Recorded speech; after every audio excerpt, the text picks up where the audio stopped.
आपलं स्वागत। मी आज तुम्हाला दाखवणार आहे सुरमईचं झणझणीत असं कांदा। साहित्य हा एक मोठा उभा चिरून घेतलेला कांदा, लसणाच्या पाकळ्या, सुक्क खोबरं अर्धी वाटी, धणे घेतलेत, अद्रक लसूणची पेस्ट घेतली आणि एक लाल टोमॅटो घेतलाय मोठा। तर चला आता आपण वाटण करून घेऊया। आणि ही सुरमई स्वच्छ धुवून आणि मीठ लावून ठेवलेली आहे केलंय। आणि आता मी कांदा टाकून घेते।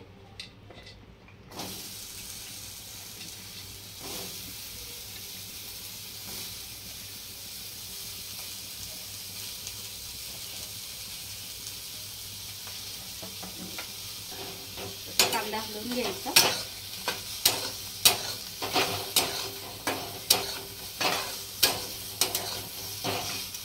तेल टाकून घेते, पळी तेल टाकते मी।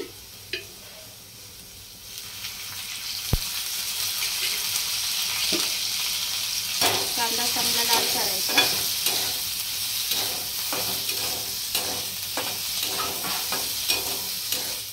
खोबरं टाकून घेते, सुक्क खोबरं,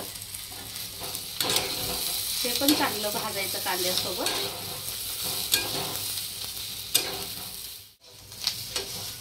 आता हा लसूण टाकून घेते मी त्यातच, हा सुद्धा हलवून घेऊया आपण।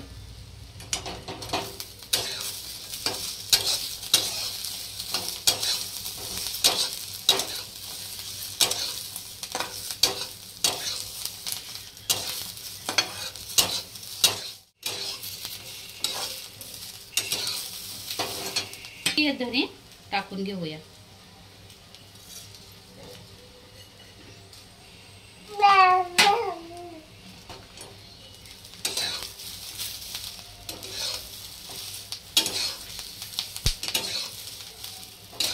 आता मी गॅस बंद करते। हे चांगलं भाजून झालंय आपलं, तर गॅस बंद करते।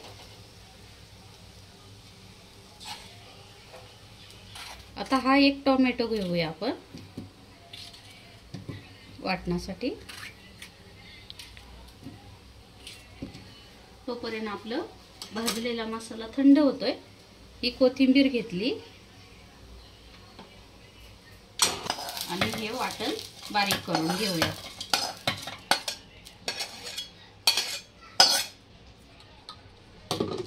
गरम करायला ठेवली, तेल टाकून घेते कढईमध्ये। चांगलं कडक गरम झाले। मी आता त्यामध्ये बारीक चिरून ठेवलेला एक कांदा टाकते।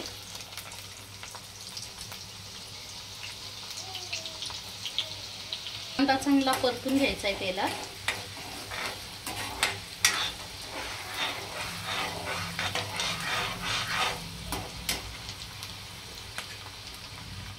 टाकून घेते।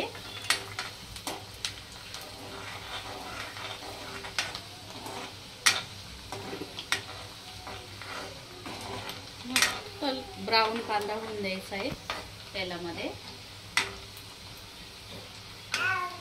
हलवत राहायचा कांदा।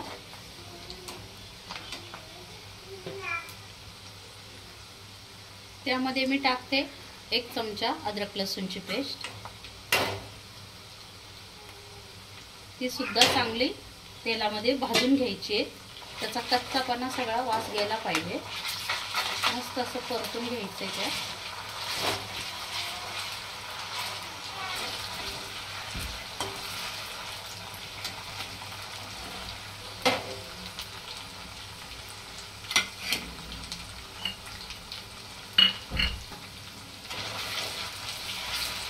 कांदा चांगला भाजून झालाय। अद्रक लसूणची पेस्ट पण त्यातमध्ये चांगली परतून झाली।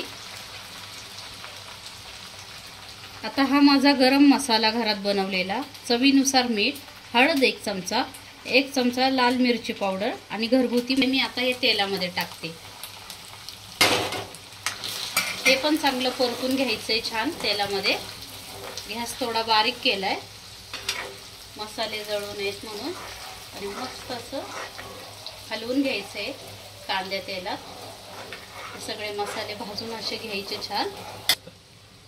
आता हा मसाला त्यात टाकून घेऊ।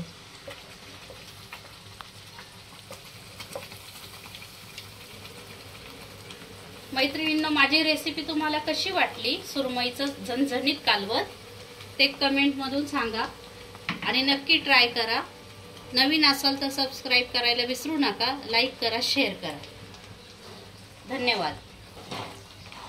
आता हा मसाला चांगला तेल सुटेपर्यंत परतून घ्यायचा आहे मंद आचेवर.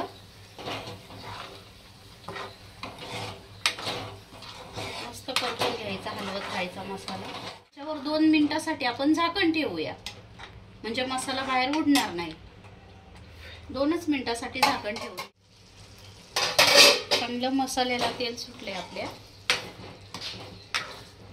आणि आता आपण पाणी टाकून घेऊया गरजेनुसार.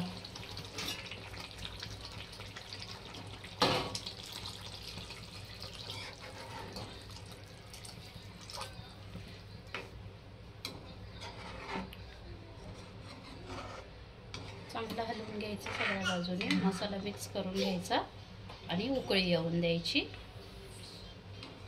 या रश्श्याला उकळी देऊन घ्यायची. जेवढं पाहिजे तेवढं आटवून घ्यायचं. नंतर मासे टाकल्यावर आपल्याला जास्त वेळ शिजवता येणार नाही, कारण मासे लवकर शिजले जातात. म्हणून आत्ताच चांगली उकळी देऊन घ्यायची. उकळलाय, आता आपण मासे सोडून घेऊयात. हे मी माशाचे पीस सोडते. माशांना थोडं मीठ आणि लिंबू लावून ठेवलं होतं. हळूवारपणे सगळीकडे सोडायचे ते.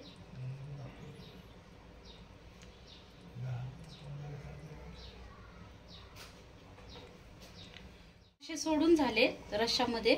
आता 5च मिनिटे ह्याला उकळी देऊन गॅस बंद करून टाकूया.